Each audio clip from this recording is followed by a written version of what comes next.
Sorry, it's been a really long time since I uploaded. I've really wanted to upload. Like, this has been the thing that I've missed most since I've been moving. This video is going to be about me moving and my experience. I did things a lot more different this time, and that's why I really want to talk about this experience with you. I hate moving, and I grew up moving a lot. I moved to different countries when I was a kid, and we just generally moved around a lot, and I have like a lot of moving based trauma. So obviously I really didn't want to move, but I had no choice. So I wanted to make this as easy as possible. And of course, moving in a different country, you're always going to have language barriers or like issues you may not have had in your previous country. So honestly, moving in Japan is quite a lot. I do have a lot of experience moving in Japan. I think this is probably about my 5th time moving since I arrived in Japan, and each time has been very different. And if you look online and you generally ask people about living in Japan, they will tell you it's very difficult.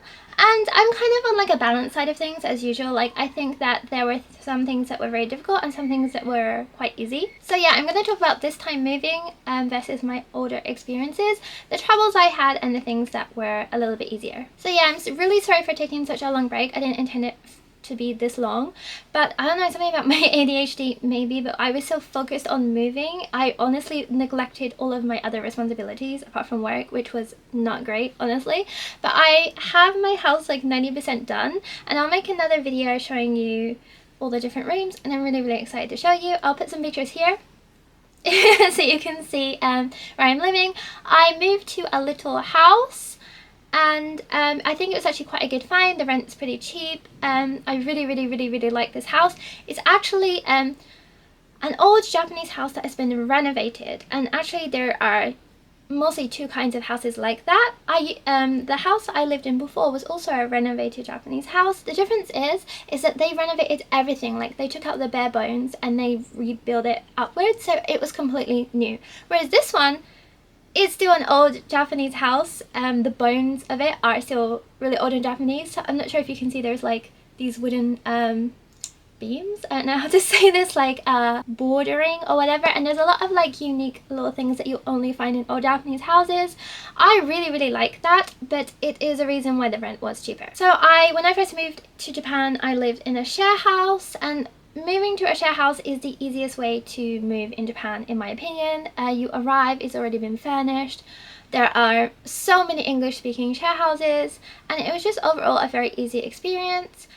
If you're moving to Japan and you don't have a clear set goal in mind, I really recommend living in a share house, because when I first arrived in Japan, I had a lot of questions about like banking and stuff like that, and the people in my share house really helped me. So that was a really positive experience. But obviously I've been in Japan for 10 years now, so I'm in a much more stable position, and of course I wanted to live in my own house. The first time I moved, I did move in with a roommate, and she actually, well, we did everything together and we used a foreign agent, so that was pretty smooth. I didn't really have any problems with that.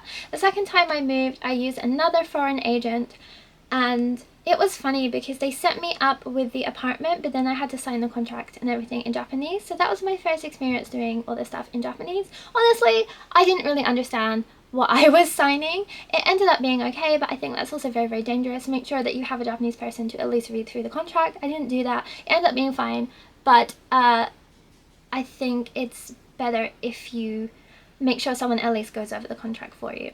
Then after that, I moved quite a few times, but I had a Japanese boyfriend and he mostly did all of that for me, which I kind of regret, because I should have been more keyed up on these things. Of course, I wasn't just completely ignoring everything and I was asking him loads of questions and I read through the contract myself, but I wish I had got more involved, because obviously when we broke up, that left me by myself. So I wanted to do this process properly by myself, and I didn't really want too much help from other people. So yeah, I feel like if I had paid a little bit more attention before, possibly things would have been easier. So I was looking online, and at first as I was moving, I thought maybe this process would just be easier in English. Like, I'm very confident in my Japanese ability, but honestly my reading isn't amazing, and like particularly stuff like contracts and stuff like that has a lot of kanji that even Japanese people don't know. So I think really, really important stuff, sometimes I just like to do in English. So at first I searched a foreign agent, and I was mailing 2 or 3 foreign agents about looking for an apartment, and honestly, it was a bad time. Like, that was probably the worst part of this whole experience, honestly.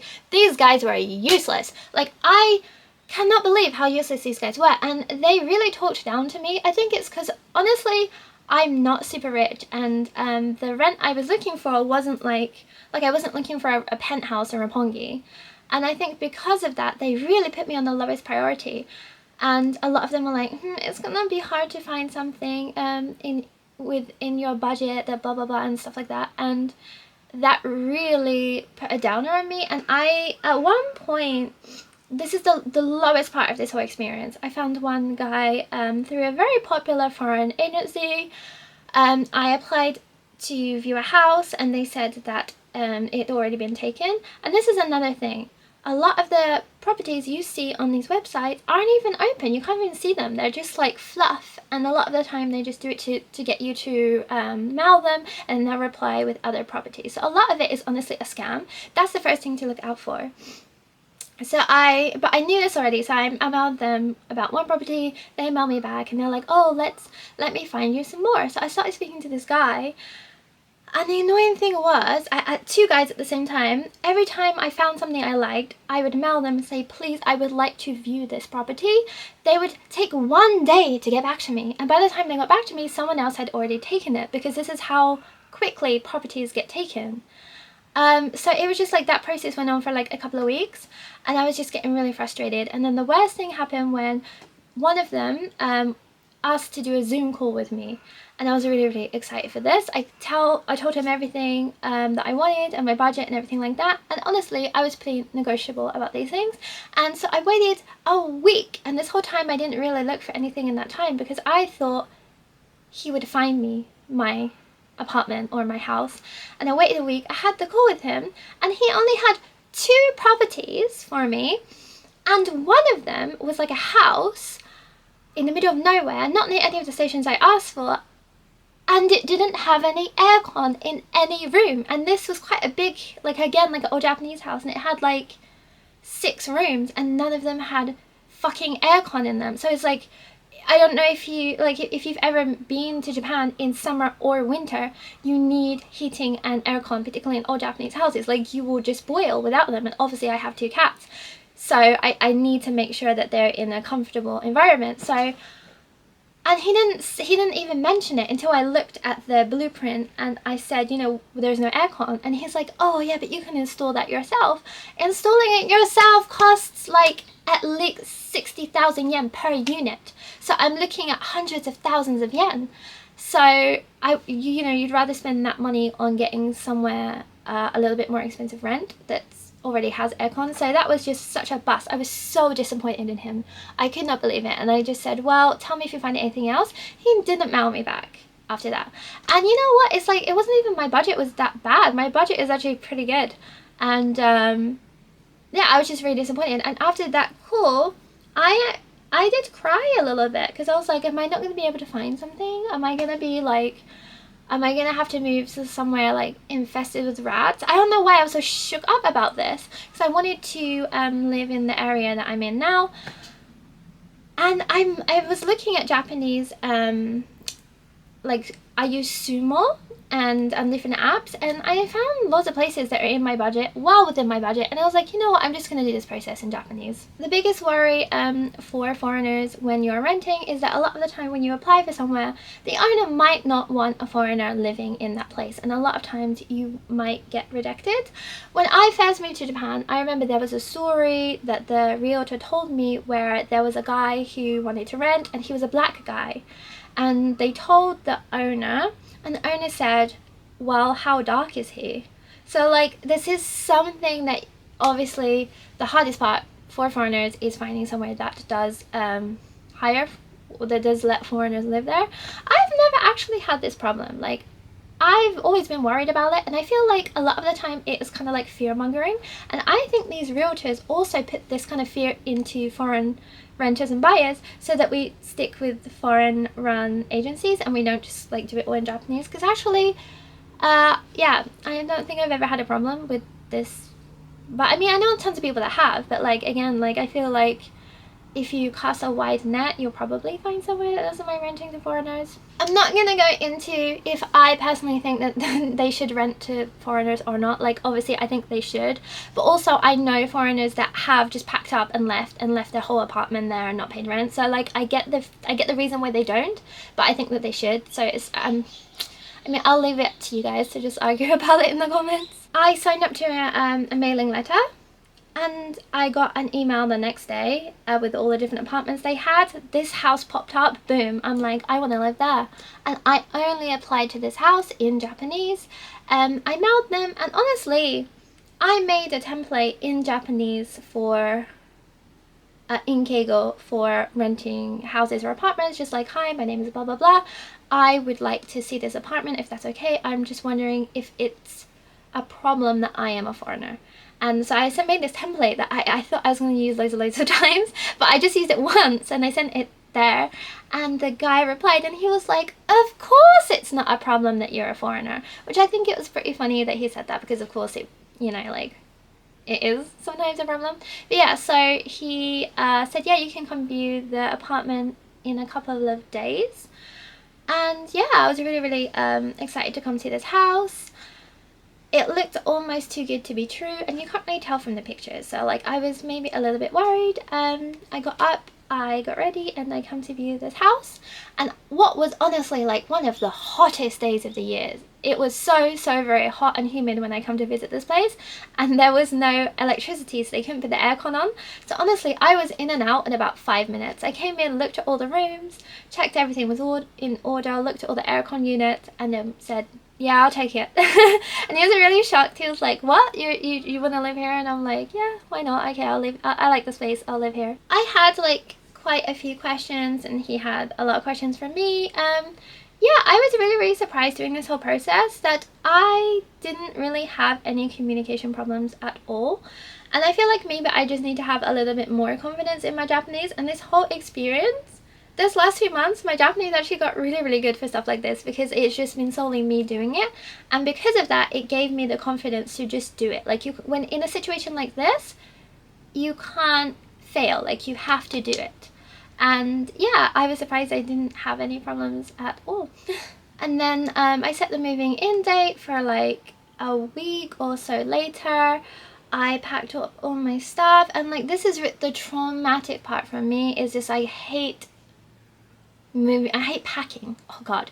I think it's also partially because of my ADHD. I just hate packing stuff, and I hate unpacking. And this was the worst part for me, is packing, packing and unpacking all my stuff. That was honestly horrible. It took me like an entire day, because I kept finding cool stuff like hats and stuff in my house and putting them on, and like oh, it was just like, I found like a BB gun, and I was running around with that, and I'm like, okay, I need to be more serious about this. Then the other issue that I was really worried about is the moving company, because like, I looked on Craigslist before, and there are foreign moving companies, and I really regret not just getting a foreign moving company, because my friend got one off Craigslist before and there was no problems. Like, the guy turned up, I think he was like Latin American, he didn't speak to any of us, and he just packed my friend's stuff into the van, drove them there, and then she paid him, and that was it. But this was honestly such a pain. There is a website where you can enter like all the different things you have, so I entered that. It gave me the estimate. I think the estimate was like 27,000 yen, which I was like, that's kind of high, but like, whatever. They came to my house on the day, and they packed all my stuff, and he couldn't pack all of it into his truck. And I'm like, what do you mean? Like, because I'm just one person, and I actually did trash like 70% of my clothes, and I trashed most of my stuff, and I'm leaving my house like I didn't have a refrigerator or microwave or anything. Honestly, I didn't have really any furniture apart from like a coffee table and my computer. So I'm like, how is this taking up your entire van? Like, I wrote how much stuff I had. How can you fuck this up? But he couldn't fit everything, so I had to leave some stuff behind. And it's still at my old place, and my roommate is just like keeping it for me. But I'm like, this is really annoying. And I'm like, why can't you just make 2 trips? So this guy was already useless. I think there was 2 guys. And then they came to my new place, and because there was like a couple of stairs, they charged me extra money. In my old place there were stairs, so they charged me extra money, and it ended up going from 27,000 yen to 37,000 yen. So they gave me like an extra 10,000 yen, but they only told me that after they moved all my stuff, which was annoying. Like, I didn't mind paying, but the fact that they moved my stuff and then said that, it just kind of pissed me off. I'm like, also, like, you're a moving company in Japan. Surely you must be used to stairs. I had like 2 people helping me. We also help carry most of the stuff in and out of the house. So like, what am I paying extra for? Then, one of the most annoying things about, or for me, moving in Japan is just the cost. Like, honestly, moving in Japan is so expensive. And again, I'm from England, so I'm just doing it based off that, but like, depending on your country, it might seem cheap or it might seem expensive. But for me, I felt like it was expensive because there's so many costs. You've got to pay 1 or 2 months rent in advance, which is kind of normal, like it's only in England. But then you have to pay cleaning costs when it doesn't seem like they even clean that much. Like a gift money to the owner, and like all these other costs. I don't know, there's so many costs. So it ended up being very, very expensive. The last house I moved into, it actually cost 1 million yen just to move in to a rented place, and this place was also quite expensive. It wasn't quite 1 million yen, but it was still very, very expensive. I had to pay 200,000 yen because I have cats. And you know what? I should have just lied. I regret not lying. I am a good, upstanding citizen, and I told them. I should have just said it was 1 cat. It's 100,000 yen per cat. 200,000 yen, man. That's a lot of money. But yeah, I paid that all. It's all good, and the rent for this place actually is pretty cheap, so I guess it will eventually even out. But honestly, it just sucks. Like, I really think Japan needs to change this whole system, because people generally get stuck in one place and they can't move, because if you don't have a massive amount of money, you just can't move, which means that people are often stranded. And I feel like that's another reason why people don't move out into the country as much, because you come to Tokyo, you get stuck, and you're like, fuck it, I don't want to pay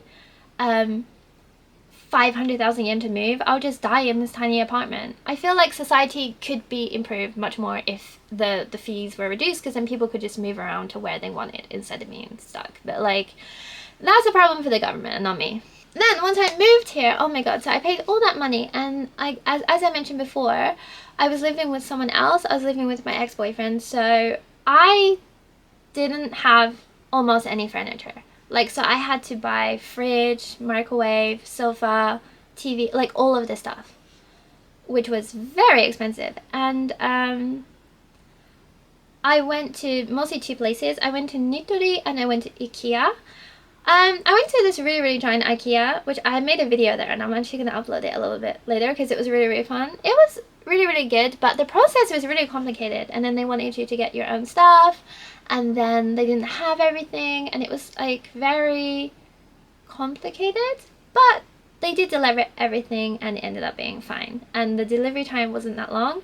And then I ordered from Nitori, which is like the Japanese version of IKEA, I guess, and the choosing what items I wanted portion of that was really, really, really easy and smooth.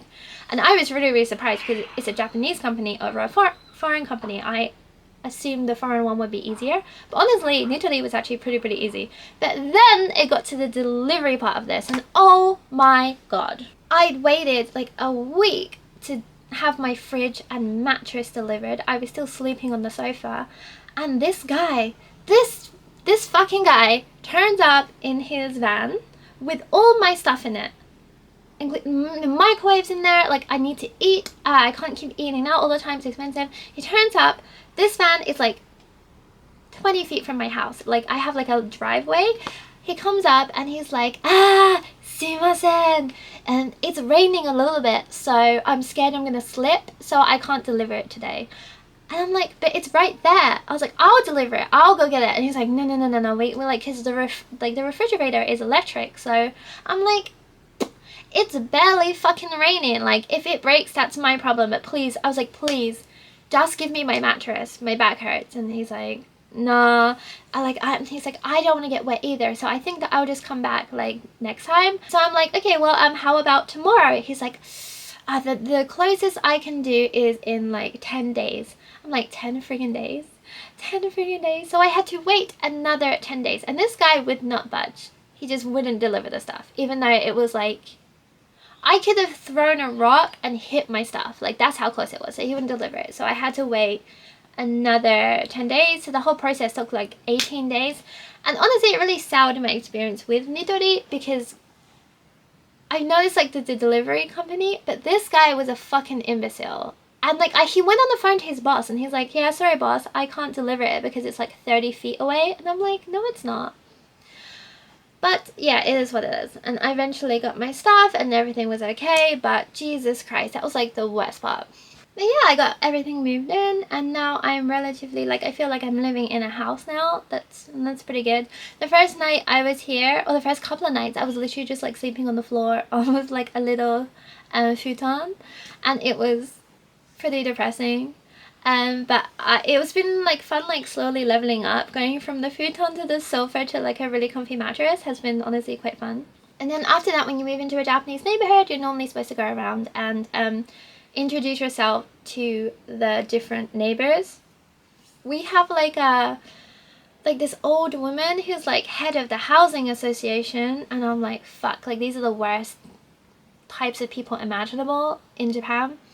And she found me, and she forced me to join the housing association, because I was like, I'll think about it. She's like, she kept saying, oh, I'll be back on this date and that date and see if you've decided then. And she kept on coming back to my house. So eventually I was like, fuck it, I'll just join. It's like 1,000 yen for the year, and I just hope that they just leave me alone. But then after I gave her the money and signed it, she forced me to go around and introduce myself to all the neighbors, and there was like 5 houses around me, and I was gonna do that like after I settled in it a bit and when I wasn't wearing my fucking pajamas. So I had to go around and introduce myself to all these different people, and it was so embarrassing because it was like 9 p.m. I'm in a blue t-shirt with a cat on it and it says perfect on it.